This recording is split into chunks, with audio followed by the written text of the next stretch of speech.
En el capítulo anterior, el capítulo 18, se inició desde el versículo 23 lo que es el tercer viaje misionero del apóstol Pablo. Hemos estado estudiando en el último tiempo, pues cada uno de los viajes que hizo el apóstol Pablo, donde encontramos una actitud, disposición del apóstol Pablo de predicar la palabra, de cumplir con esa extensión que el Señor Jesús había ordenado de que la palabra fuera conocida hasta lo último de la tierra. En este tercer viaje misionero, que como dije empezó en el versículo 23 del capítulo 18, pues empieza, y voy a dar comienzo a este estudio con unos versículos del capítulo 18, no porque al hermano que haya expuesto el capítulo 18 le haya quedado haciendo falta algo, sino porque para entrar en contexto con el capítulo 19, quiero mirar algunos versículos del capítulo 18. Los versículos 22 y 23 dicen: habiendo arribado a Cesarea,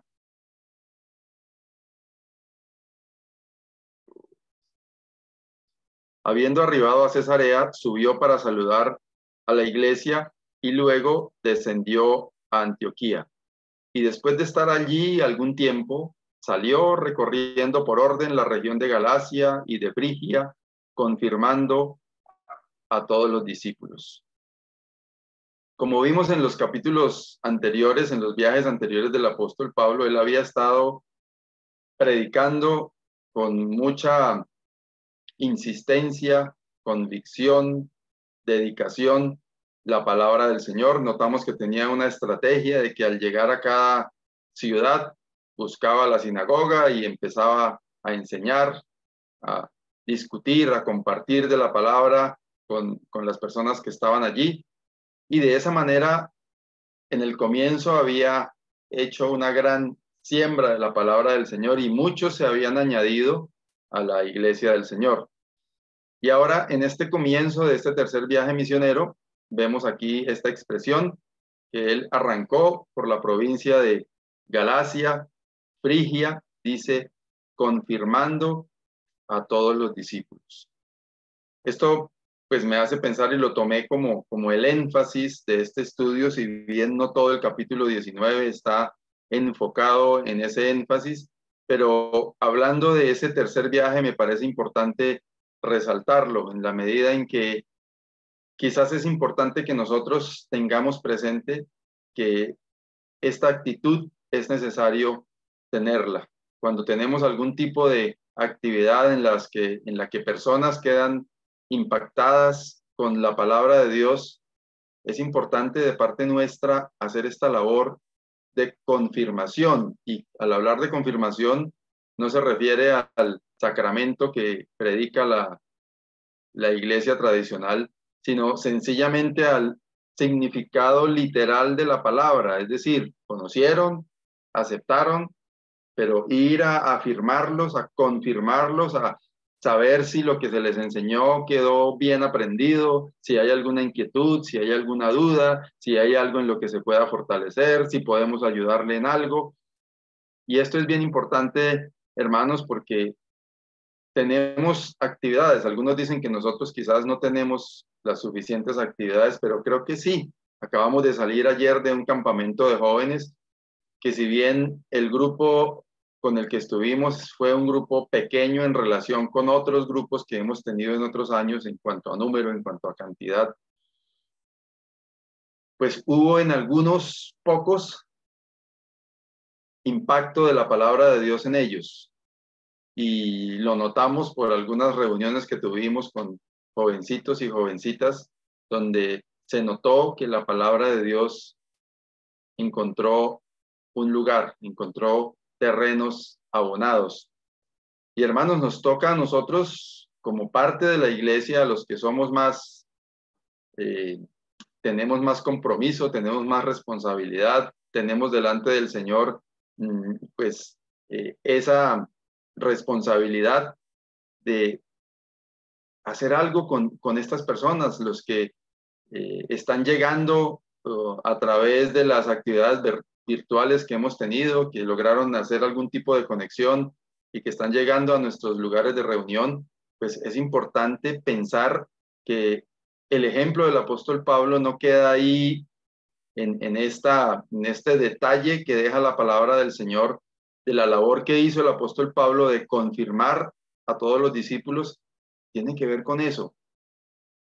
Y que cada uno de nosotros está en plena condición de hacerlo a través de una llamada telefónica, a través de una visita, hoy día tan fácil, a través de una conversación en WhatsApp, de ayudar a otros hermanos, no en compartir memes que de pronto no tengan demasiada, no sé, importancia, pero sí en entablar una conversación, en preguntarle al hermano, a la hermana cómo está, qué necesita, si tiene alguna duda, compartirle algo, pero a nivel personal que implique una interacción, una conversación, con el fin de ayudarle a confirmarse en su fe.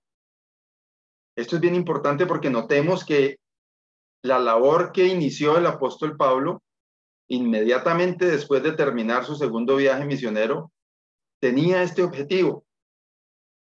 Y notamos que había hecho un recorrido bastante grande, en muchos kilómetros que, como he dicho ya en otras oportunidades y lo sabemos, no nos queda claro si esos recorridos fueron en caballo, a pie, pues los que sabemos que era a través del mar, conocemos que los hizo en barco, pero los otros no sabemos. Lo que sí sabemos es que había mucha tierra por delante y aún para nosotros hoy día, donde hay posibilidades de transportes rápidos, pensar en un viaje de aquí a El Playón, de aquí a Bogotá, de aquí a Ibagué, nos pone a rascarnos la cabeza por la distancia, por el costo, por las razones que sea. Pero en ese momento no notamos que ese fue un reparo del apóstol y todas las personas que estuvieron en su equipo de trabajo, sino que dice que estando algún tiempo, después de haber terminado su segundo viaje, nuevamente emprendió su tercer viaje con el fin de confirmar a todos los discípulos. Ojalá que el Señor toque los corazones de cada uno de nosotros para que nos ayude a adoptar esta actitud como una buena costumbre que tenemos de ayudar a afirmar a otros. Como ya lo dije, es responsabilidad de todos, es compromiso de todos, está en la plena posibilidad de cada uno de nosotros hacer este tipo de labor, de confirmar a los nuevos, y no solamente a los nuevos, a otros que necesitan esa confirmación, necesitan de esa ayuda, necesitan de ese estímulo, necesitan quizás de un consejo, y que nosotros podemos hacerlo. Algo más relacionado con esta última parte del capítulo 18, y es la presencia de Apolos. Versículos 24 al 26. Llegó entonces a Éfeso un judío llamado Apolos, natural de Alejandría, varón elocuente, poderoso en las escrituras. Este había sido instruido en el camino del Señor, y siendo de espíritu fervoroso, hablaba y enseñaba diligentemente lo concerniente al Señor, aunque solamente conocía el bautismo de Juan. Y comenzó a hablar con denuedo en la sinagoga, pero cuando le oyeron Priscila y Aquila, le tomaron aparte y le expusieron más exactamente el camino de Dios. Es importante este detalle para lo que viene en los primeros versículos del capítulo 19, porque notamos que Apolos dice, varón elocuente, conocedor de las escrituras, pero que había sido instruido en el camino del Señor en lo concerniente al bautismo de Juan. Él hablaba y enseñaba porque esa era la instrucción que tenía. Y dice que comenzó a hablar con denuedo y tal vez enfocado en esa enseñanza que Priscila y Aquila le tuvieron que tomar aparte y exponerle y corregirle quizás las cosas que él no conocía. Ahora sí, entonces, vamos al capítulo 19. Versículos 1 al 3. Aconteció que entre tanto que Apolos estaba en Corinto, Pablo, después de recorrer las regiones superiores, vino a Éfeso y hallando a ciertos discípulos les dijo, ¿recibisteis el Espíritu Santo cuando creísteis? Y ellos respondieron, ni siquiera hemos oído si hay Espíritu Santo. Entonces dijo, ¿en qué pues fuisteis bautizados? Ellos dijeron, en el bautismo de Juan. Vamos a devolvernos a la primera diapositiva para entender por qué dice ahí que las regiones superiores. Encontramos que aquí está Éfeso y el camino que él venía recorriendo estaba hacia esta parte superior. ¿Sí? Entonces él venía desde Antioquía, había recorrido este territorio y por eso lo menciona de esa manera. Había llegado a Éfeso.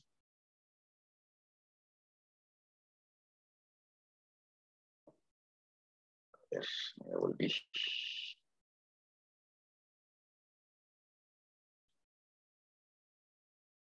Sobre esta primera parte del capítulo 19, si no se tiene el contexto de lo anterior que leímos en relación con lo que había hecho Apolos, empieza uno a confundirse y a decir, bueno, pero ¿por qué el apóstol Pablo les preguntó que si recibieron el Espíritu Santo? No encontramos a él en ninguna otra parte que hiciera esta pregunta a otros. Él sabía que ellos habían sido instruidos por Apolos, porque notamos que Apolos, varón elocuente, conocedor, y quizás que tenía por su capacidad de hablar esa actitud de estar permanentemente enseñando, y quizás el apóstol Pablo también había sido notificado o por Aquila y Priscila o de pronto de alguna otra manera que allí se había estado enseñando mucho en relación con el bautismo de Juan. Entonces él les pregunta, ¿recibisteis el Espíritu Santo cuando creísteis? Noto aquí como una cierta pregunta un poco capciosa con el fin de generar una conversación y precisamente esperando la respuesta que le dan. Y ellos le dijeron, ni siquiera hemos oído si hay Espíritu Santo.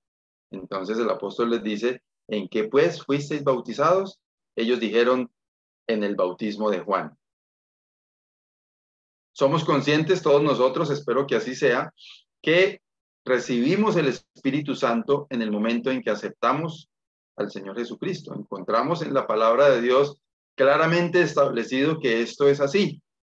El apóstol Pablo, en este momento y de esta forma particular y con este grupo de personas, quería confirmar, porque recuerden que esa era su actitud, confirmar a los creyentes que estaban siendo instruidos en una corriente espiritual novedosa, nueva, que estaba empezando, en un movimiento que apenas estaba empezando y que por consiguiente estaba siendo susceptible a enseñanzas equivocadas porque habían algunos que quizás no tenían todavía suficiente claridad y siempre en estos procesos de discipulado se pueden dar este tipo de situaciones. Uno más instruido que enseña, un discípulo que recibe esa enseñanza y mientras ese asimila bien la enseñanza, él puede transmitir alguna información que no está suficientemente de acuerdo con la enseñanza original. Y esto era lo que había pasado. Apolos había sido instruido de una manera y él estaba enseñando de acuerdo a lo que él conocía. Y el apóstol Pablo tenía en su interés a confirmar, iba a decir afirmar, confirmar a los creyentes, a los discípulos, a todos los que estaban creyendo y se estaban sumando a la iglesia de Dios. Encontramos referencia del apóstol Pablo, de Apolos, en la carta a los Corintios, cuando el apóstol hace mención de que unos dicen que son de Pablo y otros de Cefas, y precisamente porque en esas corrientes de instrucción de aquellos que estaban dedicándose mucho más, porque tenían el don, Dios les había puesto en ese camino de enseñar, entonces quizás se daban como esas corrientes de pensamiento o de enseñanza, quizás de un Apolos muy erudito, no sé, conocedor de la palabra, quizás profundo en las escrituras, quizás hablando mucho en relación con el bautismo de Juan, y por eso se hace más adelante, o pues en la carta a los Corintios, referencia de esto que pasaba con Apolos. Pero en este momento específico, lo que el apóstol quiere es confirmar a estos creyentes. Versículo 4 al 7, dijo Pablo: Juan bautizó con bautismo de arrepentimiento, diciendo al pueblo que creyesen en aquel que vendría después de él, esto es, en Jesús, el Cristo. Cuando oyeron esto, fueron bautizados en el nombre del Señor Jesús, y habiéndoles impuesto Pablo las manos, vino sobre ellos el Espíritu Santo, y hablaban en lenguas y profetizaban. Eran por todos unos 12 hombres.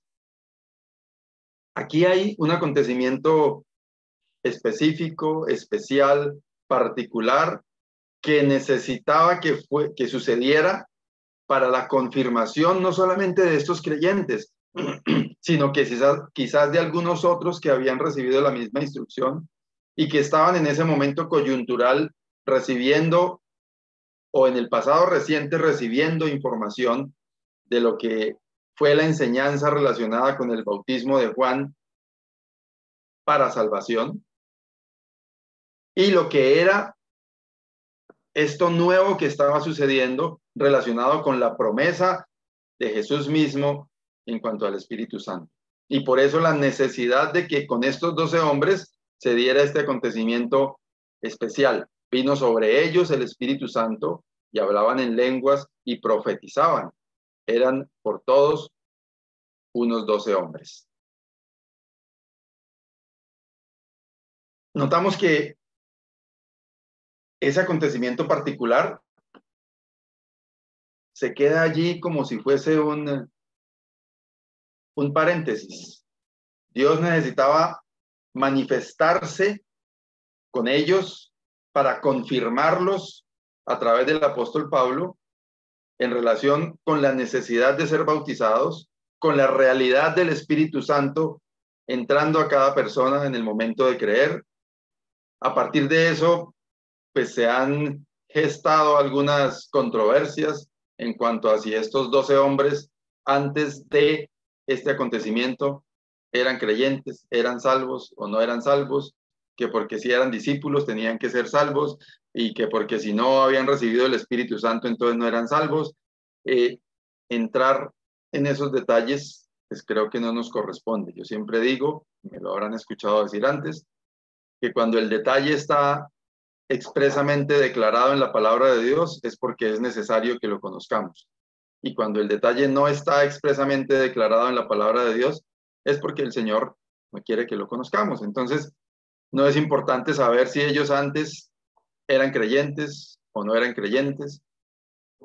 Mi opinión, basado pues en lo que algunos dicen, que si se dice que eran discípulos, entonces eran creyentes, mi opinión es que no necesariamente, porque la palabra discípulos allí no hace referencia a salvos, sino discípulo es uno que está recibiendo una instrucción. Y podemos entender que hay personas que van a la escuela dominical, van a reunión de jóvenes, van a campamentos, van a conferencias y reciben mucha instrucción como discípulos, pero no son creyentes, no son hijos de Dios, no reciben al Señor Jesucristo en su corazón. Entonces, sin pretender tomar una postura en relación con si estos 12 hombres eran o no eran creyentes antes de sí o no, lo que aquí se necesitaba era confirmarlos, y el hecho de que se mencione que eran discípulos no quiere decir salvos, sino sencillamente personas que estaban interesadas en aprender de la palabra de Dios. Enseguida de esto, versículos 8 al 10, y entrando Pablo en la sinagoga, habló con denuedo por espacio de 3 meses, discutiendo y persuadiendo acerca del reino de Dios. Pero endureciéndose algunos y no creyendo, maldiciendo el camino delante de la multitud, se apartó Pablo de ellos y separó a los discípulos, discutiendo cada día en la escuela de uno llamado Tirano. Así continuó por espacio de 2 años, de manera que todos los que habitaban en Asia, judíos y griegos, oyeron la palabra del Señor Jesús. Me ha llamado especialmente la atención en pues, todos los estudios que el Señor me ha dado el privilegio de compartir de este libro de los Hechos, esa actitud del apóstol. Terminó su actividad de confirmación con aquellos hombres y fue, dice, y entrando en la sinagoga, habló con denuedo por espacio de 3 meses. ¿Qué significa con denuedo? Con decisión, con valentía, con diligencia, puede ser, con persistencia, sin, como decimos coloquialmente, sin achicopalarse por nada, sin temor a nada, sino con esa firmeza y esa valentía. Quizás son las dos palabras que más me gustan, se acomodan a lo que quiero decir en relación con el denuedo. No entró ahí como diciendo, ¿y será que esta gente sí me va a escuchar? Pero uy, es que yo esto, ¿qué tal que se burlen? No, él entró con esa firmeza, dice, y entrando Pablo en la sinagoga, habló con denuedo por espacio de 3 meses, discutiendo y persuadiendo acerca del reino de Dios.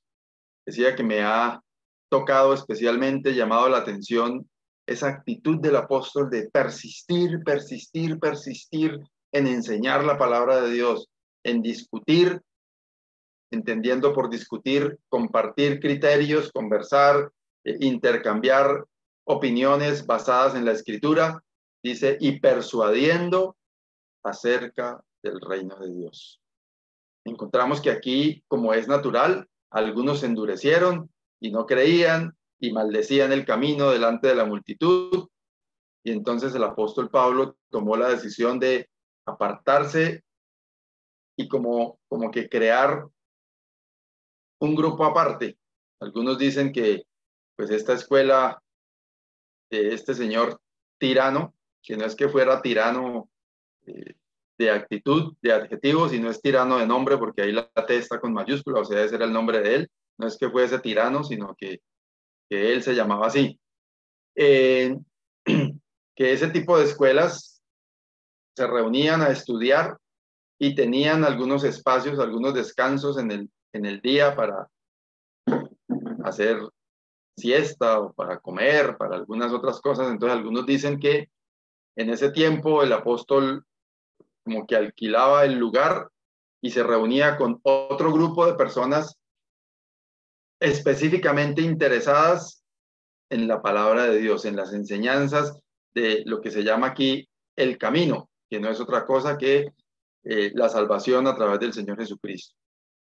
Porque notamos que, como dice aquí, algunos se habían endurecido, no creían, maldecían el camino y comenzaban a alentar a los otros, a decir que eso eran mentiras, que eso. Entonces el apóstol decidió, habiendo ya hecho alguna labor con un grupo de personas, empezar a enseñar aparte con los que sí estaban interesados. Dice que separó a los discípulos discutiendo cada día en la escuela de uno llamado Tirano.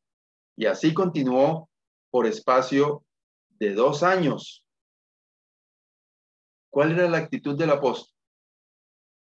¿Cuál era el objetivo de él? ¿Cuál era su propósito? Esto que está resaltado aquí en esta diapositiva. De manera que todos los que habitaban en Asia, todo ese territorio de esa parte alrededor de Éfeso, no solamente en Éfeso, toda esa provincia, Asia no es lo que es hoy día es Asia, sino era una provincia romana en ese entonces, así como Galacia y tantas otras. Todos los que habitaban en Asia, judíos y griegos, oyeron la palabra del Señor. Y encontramos que aquí la palabra de Dios nos muestra unos espacios de tiempo. Inicialmente habla de que habló con denuedo por espacio de 3 meses y después dice que continuó por espacio de 2 años, enseñando con persistencia, con dedicación, la palabra de Dios. Y encontramos una referencia a este tiempo en la carta a los Corintios. Primero a los Corintios, capítulo 16, versículos 5 al 9. Dice, iré a vosotros hablándole a los corintios, cuando haya pasado por Macedonia. Pues por Macedonia tengo que pasar, y podrá ser que me quede con vosotros, o aún pase el invierno para que vosotros me encaminéis a donde haya de ir, porque no quiero veros ahora de paso, pues espero estar con vosotros algún tiempo, si el Señor lo permite, pero estaré en Éfeso hasta Pentecostés, porque se me ha abierto puerta grande y eficaz, y muchos son los adversarios. ¿Cuál fue la razón por la que el apóstol se quedó allí un tiempo y la palabra de Dios nos muestra que fue un espacio de tiempo importante? 2 años es un espacio de tiempo bastante importante. Es porque había gente interesada, y notamos en el texto anterior que si bien algunos se habían opuesto, habían algunos otros que sí estaban recibiendo la palabra de Dios. Y el apóstol no estaba viendo la dificultad de los opositores, sino estaba viendo la oportunidad de los que sí recibían. Y lo expresa aquí, que se me ha abierto puerta grande y eficaz. Es decir, la palabra de Dios estaba siendo predicada y algunos estaban recibiendo, o muchos, no sé, estaban recibiendo. Y también menciona que hay muchos adversarios. Pero noten que el apóstol Pablo no menciona primero a los adversarios, sino menciona primero la oportunidad. Hermanos, esto pues creo que es una enseñanza que debemos asimilar nosotros. Muy frecuentemente, lo primero que vemos cuando una puerta se abre es lo que vieron los emisarios del pueblo de Israel cuando entraron a la tierra prometida, los que fueron enviados, los espías que fueron enviados. La mayoría vio los gigantes, vio las dificultades, vio las cosas que hacían imposible tomar la decisión de ir a esa tierra, pero notamos que los ojos de la fe deben llevarnos a ver, primero que eso, la oportunidad. Hermanos, es importante que el Señor nos ayude a que nuestra mente sea cambiada en ese aspecto, en cuanto a que estemos dispuestos a ver las oportunidades que Dios pone delante de nosotros. El apóstol Pablo vio que le había sido abierta una puerta y se quedó allí, porque no solamente era una puerta grande que se había abierto, sino él la veía como una puerta eficaz. ¿Eficaz en qué sentido? En que muchos estaban recibiendo al Señor, que muchos estaban no solamente oyendo, sino aceptando esa verdad del Evangelio, de las buenas nuevas de salvación en el Señor Jesucristo. A pesar de que muchos había que eran adversarios, pero había una oportunidad. Qué bueno que nosotros podamos también ver las oportunidades y, más que verlas, aprovechar las oportunidades que el Señor pone delante de nosotros para que la palabra del Señor sea predicada. Seguimos con el versículo 11. Y hacía Dios milagros extraordinarios por mano de Pablo, de tal manera que aún se llevaban a los enfermos los paños o delantales de su cuerpo, y las enfermedades se iban de ellos, y los espíritus malos salían. Pero algunos de los judíos, exorcistas, ambulantes, intentaron invocar el nombre del Señor Jesús sobre los que tenían espíritus malos, diciendo: os conjuro por Jesús, el que predica Pablo. ¿De quién eran los milagros que el apóstol Pablo hacía? ¿Del apóstol Pablo? ¿De la iglesia en Éfeso? ¿O de la iglesia de El Camino, como la llamaban algunos allí? Hacía Dios milagros extraordinarios por mano de Pablo. Notamos que aquí hay esta combinación de dos palabras. Los milagros por naturaleza son extraordinarios, porque si es un milagro es algo que no es ordinario, que no es común, es algo que sucede, que quizás no estamos esperando, que no es natural que suceda, porque es un milagro. Pero al hablar aquí de milagros extraordinarios, por supuesto que está haciendo énfasis en que esos milagros suceden en un momento específico, con una razón específica que depende de la soberanía de Dios. Porque es Dios quien hace estos milagros por mano de Pablo, pero es importante que lo primero que es resaltado aquí es que esos milagros son de la mano de Dios y son milagros que se dan en una ocasión específica y extraordinaria. Por eso cuesta trabajo creer en aquellos que venden campañas de sanidad o venden, y cuando digo venden no estoy hablando de transacciones económicas solamente, sino el discurso que ofrecen. Orar específicamente por alguien con la certeza y la garantía de que va a ser sanado o sanada esa persona, porque es que no es potestad de nosotros. Cuando el milagro sucede, es un milagro extraordinario, que Dios lo hace en su soberanía, en un momento específico y por una razón específica. Depende de Dios, no depende de nosotros. Oramos, sí, obviamente, oramos al Señor, clamamos al Señor por su misericordia, clamamos al Señor porque se manifieste milagrosamente, pero al fin y al cabo es Él el que decide en qué momento, de qué manera, con quién, cuándo y cómo obra ese milagro. Y Él escoge a un instrumento, a un siervo suyo, para obrar a través de ese milagro. No podemos decir entonces que tal o cual hermano tienen el don de sanidad. A veces corremos o más bien cometemos ese error porque creemos que los dones de sanidad son de las personas. Pero quien hace los milagros es Dios por mano de una persona. Y notemos aquí que se especifica qué hacía el apóstol Pablo.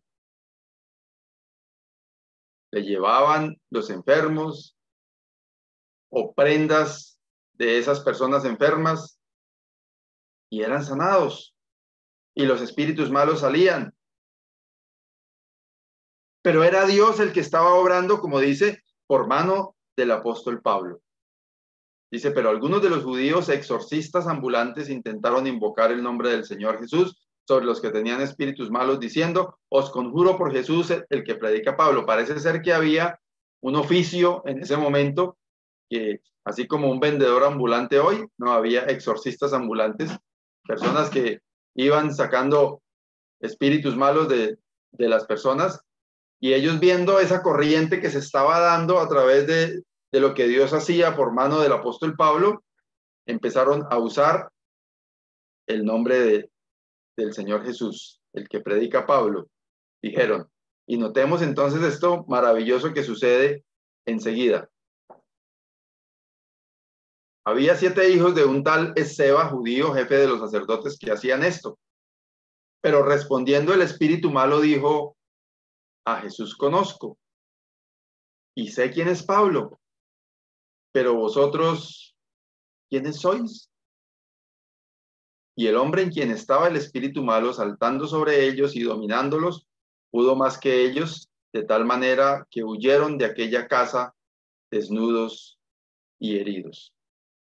Había unos hombres que quisieron aprovecharse del nombre del Señor Jesús, pensando que eso era una cosa mágica, nombrar al Señor Jesús solamente, y que era una labor de hombres y que con solamente decir el nombre de Jesús y con eso iba a ser suficiente, no sabiendo que era Dios el que estaba actuando por mano de un instrumento suyo, que era el apóstol Pablo. Interesante lo que el espíritu malo dice. A Jesús conozco y sé quién es Pablo. Y aquí queda clara lo que es la identidad que nos ha sido dada a través del Señor Jesucristo. No se trata de nuestras obras, No se trata de un título que tengamos. Se trata de quién somos delante de Dios. A Jesús conozco y sé quién es Pablo. El Espíritu pudo haber dicho, a Jesús conozco y bien conozco lo que está haciendo Pablo, o conozco el poder con el que predica Pablo, o conozco que el apóstol Pablo es el líder más prominente que hay en esa corriente cristiana o la corriente del camino que la llamaban en ese momento. No se trataba de las obras de Pablo, no se trataba de la relevancia del apóstol Pablo, no se trataba del título de Pablo, se trataba de lo que él era por la gracia de Dios y por la obra del Señor Jesucristo. A Jesús conozco, dice el Espíritu, y sé quién es Pablo, pero ¿ustedes quiénes son? Mencionan a Jesús, pero, o sea, no tiene que ver con eso, tiene que ver con lo que hay adentro. Hermanos, por eso es tan importante cuando estamos compartiendo la palabra del Señor, asegurarnos de que es la palabra del Señor y que es el Espíritu Santo el que está obrando en las personas. Que no nos esforcemos porque la persona recite una retahíla que nosotros le podemos ayudar a que recite. Que le pidamos al Señor que Él sea el que haga la obra de convencer a la persona que estamos evangelizando para que esa persona llegue al conocimiento del Señor Jesús. Con nuestros hijos, que además de esforzarnos por llevarlos a reuniones, por llevarlos a campamentos, por llevarlos a actividades, que nos esforcemos por ayudarles a encontrar al Señor Jesucristo. A veces fallamos en esto. No lo estoy diciendo con juicio para algunos, estoy diciendo, reconociendo que fallamos como padres muchas veces en esto. En esa identidad que debemos ayudarle a otras personas a tener en relación con el Señor Jesús. A saber que se trata es de quién soy yo ante Dios. ¿Qué soy? Un hijo de Dios. Por la potestad que me ha sido dada a través del Señor Jesucristo, soy un hijo de Dios. Y eso es lo que me identifica. No me identifica mi capacidad de enseñar, no me identifica mi capacidad de cantar, no me identifica mi capacidad de interpretar la palabra de Dios, no me identifica lo mucho que sé o los años de ministerio, me identifica es lo que soy delante de Dios, como un hijo de Dios. Y miren que este espíritu que se manifiesta aquí conoce perfectamente quién es Jesús, conoce perfectamente quién es Pablo, pero sabe que esos otros que están usando el nombre de Jesús no tienen nada que ver con la espiritualidad, con el conocimiento del Señor Jesús. Eran personas comunes y corrientes, usando un nombre que ellos creían que le iba a dar poderes sobrenaturales. Se trata es de la identidad, de lo que somos por la gracia de Dios y por la obra del Señor Jesucristo. Versículo 17 dice, y esto fue notorio a todos los que habitaban en Éfeso, así judíos como griegos, y tuvieron temor todos ellos, y era magnificado el nombre del Señor Jesús. El propósito era que el nombre del Señor Jesús fuese exaltado, fuese magnificado. No había interés en que el apóstol Pablo creciera en nombre. El interés era en que era que el nombre del Señor Jesús fuese magnificado a través de lo que Dios estaba haciendo por mano de Pablo, como ya lo leímos. Versículos 18 al 20. Y muchos de los que habían creído venían confesando y dando cuenta de sus hechos. Asimismo, muchos de los que habían practicado la magia trajeron libros y los quemaron delante de todos, y hecha la cuenta de su precio hallaron que era 50,000 piezas de plata. Así crecía y prevalecía poderosamente la palabra del Señor. Notamos aquí esa actitud de quemar, de acabar con aquellas cosas que contaminaban. Algunos se han puesto a sacarle cuentas a ese valor de 50,000 piezas de plata. Escuché por ahí recientemente a alguien decir que era el equivalente como a 3 millones de dólares. Yo no estoy tan seguro que sea una cifra tan estrafalaria, pero bueno, en todo caso era mucho, mucho valor lo que había en todo lo que tenían estas personas que practicaban la magia, que tenían libros y tenían todas las, no sé qué otras cosas, instrucciones de todo lo que hacían, y todo eso lo quemaron delante de todos. Importante el valor que se da, que denota aquí que sí era algo que valía mucho para ellos, pero aún así decidieron quemarlo. Alguien diría, oiga, ¿y por qué no lo vendieron y con eso hicieron una iglesia? O hicieron muchos mercados y lo repartieron entre los pobres. Era necesario que quedara esto escrito así en relación con que las cosas que contaminan debemos desecharlas, debemos acabarlas, debemos quemar todo eso para que no quede ninguna evidencia, porque si ellos lo vendían o lo regalaban, se lo daban a otros, lo desechaban, pero seguía vigente, lo que hacían era propagar esto malo que estaban haciendo. Era necesario quemarlo, acabarlo, así tuviera mucho valor. Pero cuántas cosas hay que para nosotros implican mucho valor y que no estamos dispuestos a renunciar a ellas. Dice, así crecía y prevalecía poderosamente la palabra del Señor. Ese era el objetivo, la misión de lo que estaba haciendo el apóstol Pablo con su predicación y con todo lo que enseñaba, que la palabra del Señor creciera y prevaleciera.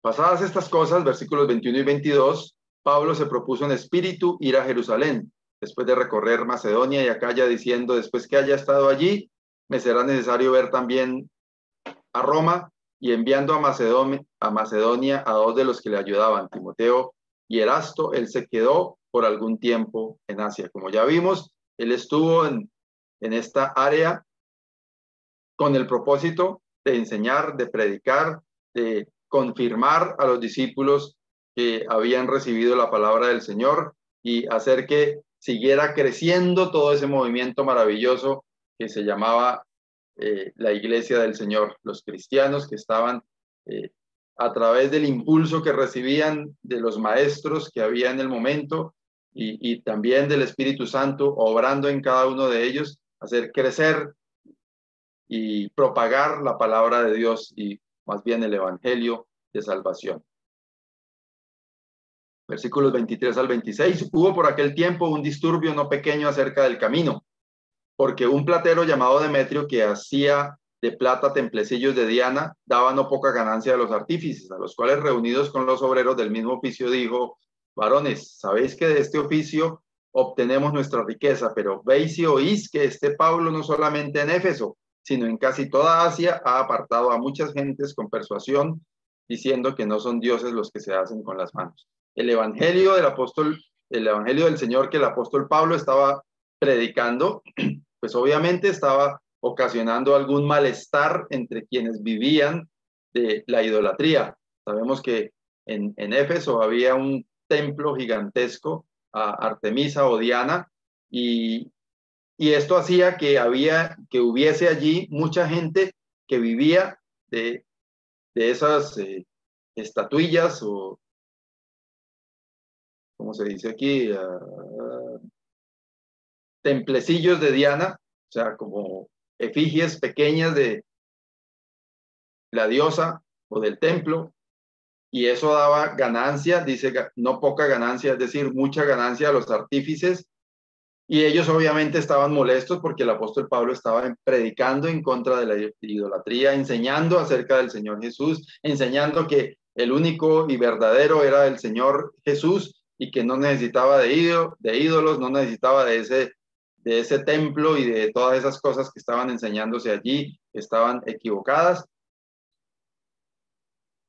Y obviamente eso generó, como dice el versículo 23, un disturbio no pequeño. versículos 27 al 29, y no solamente decían aquellos, hay peligro de que nuestro negocio venga a desacreditarse, sino también que el templo de la gran diosa Diana sea estimado en nada y comience a ser destruida la majestad de aquella a quien venera toda Asia y el mundo entero. Cuando oyeron estas cosas se llenaron de ira y gritaron diciendo, grande es Diana de los Efesios, y la ciudad se llenó de confusión.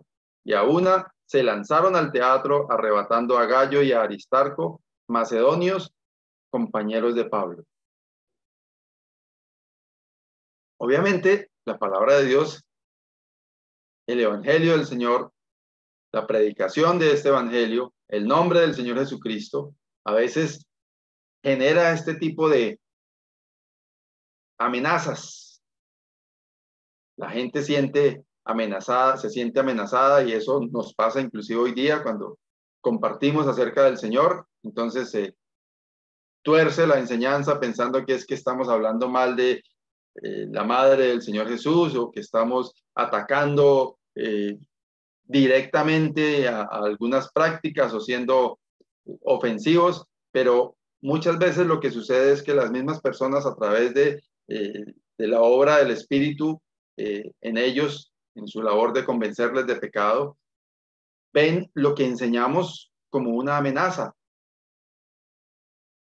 Y notamos que el apóstol Pablo, pues más adelante vemos, es respaldado por Dios mismo, porque el objetivo de él era que fuese propagada las buenas nuevas de salvación.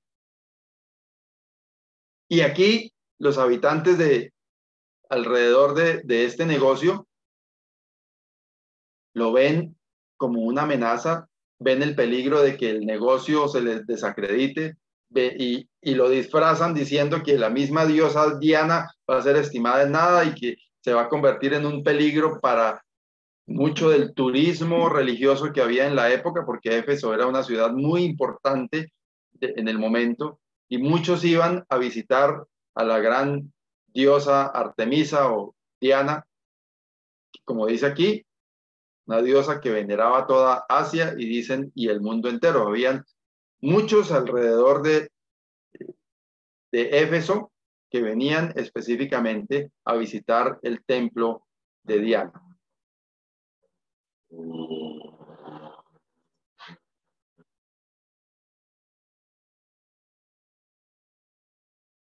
Y queriendo Pablo salir al pueblo, los discípulos no le dejaron. También algunas de las autoridades de Asia, que eran sus amigos, le enviaron recado rogándole que no se presentase en el teatro. Unos pues gritaban una cosa y otros otra, porque la concurrencia estaba confusa y los más no sabían por qué se habían reunido, y sacaron de entre la multitud a Alejandro, empujándole los judíos. Entonces Alejandro, pedido silencio con la mano, quería hablar en su defensa ante el pueblo. Notamos que es el mismo Señor el que respalda al apóstol Pablo. Algunas autoridades, dice que eran sus amigos, le enviaron recado rogándole que no se presentase en el teatro. Los discípulos también le estaban diciendo, venga, no sigamos allá porque esto, como dice uno coloquialmente, esto se puso caliente, esto se puso complicado. La gente se alborotó y mucha gente estaba preocupada y incómoda, molesta con lo que estaba pasando, precisamente porque no les gustaban las enseñanzas del apóstol Pablo. Y este hombre que es levantado aquí, judío, Alejandro, empezó a tratar de calmar la multitud. Dice, pero cuando le conocieron que era judío, todos a una vez gritaron casi por 2 horas, grande es Diana de los Efesios. La testarudez de la gente cuando está en el camino incorrecto de idolatría, grande es Diana de los Efesios. Entonces el escribano, cuando había apaciguado a la multitud, dijo, varones efesios, ¿y quién es el hombre que no sabe que la ciudad de los Efesios es guardiana del templo de la gran diosa Diana y de la imagen venida de Júpiter? Puesto que esto no puede contradecirse, es necesario que os apaciguéis y que nada hagáis precipitadamente. Un hombre con también elocuencia, con capacidad de hablarle a los demás. Retóricamente lo que hace es decirles a ellos lo que ellos querían escuchar para apaciguar los ánimos, pero muestra, para mí, muestra evidentemente la mano de Dios queriendo proteger a los suyos. Ya la labor que el apóstol Pablo tenía por cumplir había sido hecha, de predicar, de inquietar a la gente, de incomodarlos con la palabra de Dios.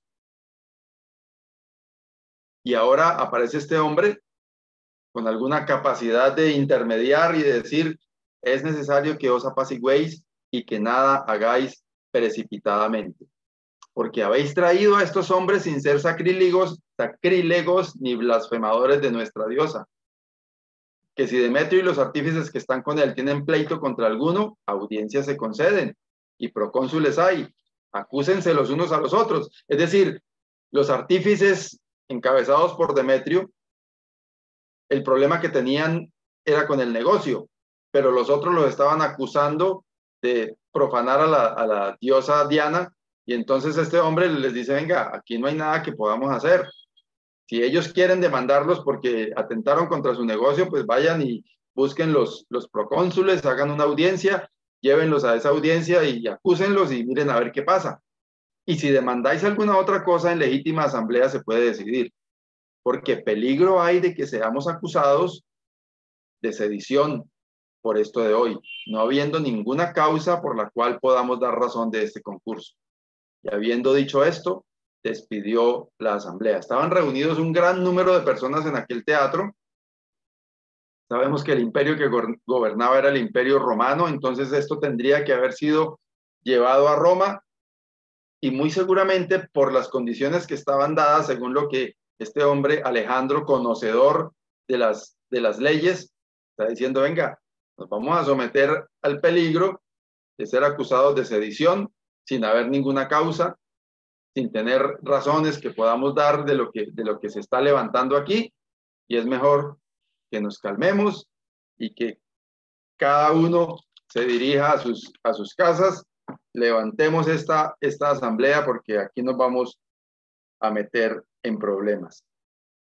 Siempre me parece maravilloso como el Señor obra, como Él manifiesta el control siempre en favor de los suyos. Hemos estado estudiando en el último tiempo todas estas historias del libro de los Hechos, más atrás en el libro de Esdras, notando cómo el Señor se ocupa de cada uno de los suyos en las circunstancias difíciles, donde hay persecución, donde hay oposición. El Señor siempre manifiesta que Él tiene el control, así que no tenemos nada que temer. Hermanos, que el Señor nos ayude para que estemos dispuestos a cumplir con el propósito que Él tiene con cada uno de nosotros. Él tiene un llamado especial para que cada uno de nosotros nos pongamos en sus manos para ser instrumentos para su honra y para su gloria. Que el Señor nos ayude para que esto lo podamos cumplir, aprovechando que estamos arrancando en este 2022, que cada uno de nosotros nos dispongamos en las manos de Dios con esa certeza de que Él tiene el control, de que Él siempre cuida de nosotros, de que Él siempre nos respalda. Amado Dios y Padre, te damos gracias por tu palabra. Te damos gracias, Señor, porque tú eres nuestro Dios. Y siendo tú nuestro Dios, no hay nada a lo que podamos temer. Ayúdanos, Señor, para que estemos dispuestos a hacer lo que tú quieres que hagamos. Ayúdanos, Señor, a disponernos en tus manos para ser instrumentos de honra a tu nombre. Gracias porque tú nos respaldas, porque tú tienes el control, porque tú nos cuidas. Bendecimos tu nombre, oh Dios, en esta noche, y lo hacemos dándote gracias en el nombre del Señor Jesucristo. Amén. Muchas gracias, hermanos.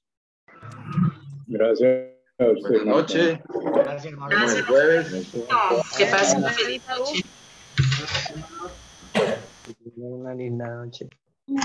Gracias, buenas noches, Dios les bendiga. Buenas noches, hermanitos. Hermano Saúl, muchas gracias por el Chao, mensaje. hermanitos. Gracias, hermano Gabriel. Buenas noches. Dios les Dios les bendiga, bendiga. hermanos. Buenas noches, Dios les bendiga. Buenas noches. Buenas noches, Amén. chao. Chao. Feliz noche, hermanos. Dios les bendiga. Amén. Gracias, Dios lo bendiga, hermanito Saúl. Gracias, hermano Pablito.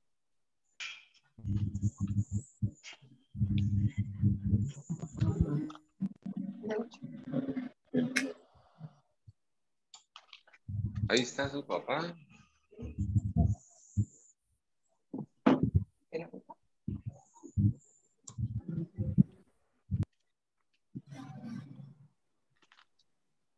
Chao, hermano Andrés.